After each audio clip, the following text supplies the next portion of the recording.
अथवा योगिनामेव कुले भवति धीमताम एतद्धि दुर्लभतरम लोके जन्म यदि दृशम। अर्थात अथवा वो योगी भ्रष्ट पुरुष बुद्धिमान योगियों के ही कुल में जन्म लेता है।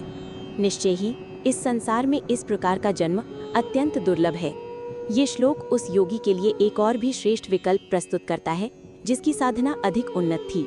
पहला। दूसरा विकल्प अथवा योगिनामेव कुले। पिछले श्लोक में पवित्र और धनी कुल में जन्म की बात कही गई थी। अथवा कहकर कृष्ण एक और इससे भी बेहतर संभावना बताते हैं। ऐसा योगी सीधे धीमताम योगिनाम एव कुले यानी बुद्धिमान और सिद्ध योगियों के ही परिवार में जन्म लेता है। ऐसे परिवार में जन्म लेने का अर्थ है कि उसे जन्म से ही आध्यात्मिक वातावरण मिलता है। उसके माता पिता और परिवारजन स्वयं योगी होते हैं, इसलिए उसे बचपन से ही योग और आध्यात्मिकता के संस्कार मिलते हैं।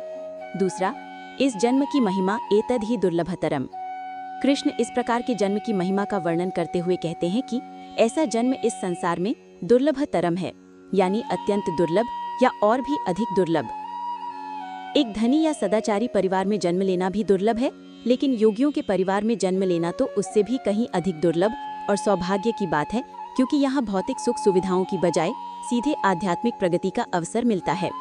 श्लोक का सार। जिस योगी ने अपने पिछले जीवन में अधिक महत्वपूर्ण आध्यात्मिक प्रगति की होती है, उसे स्वर्ग आदि लोकों में ना भेजकर सीधे एक ऐसे परिवार में जन्म दिया जाता है जहां वो बिना किसी देरी के अपनी साधना को सर्वोच्च स्तर से आगे बढ़ा सके। ये भगवान की विशेष कृपा का प्रतीक है।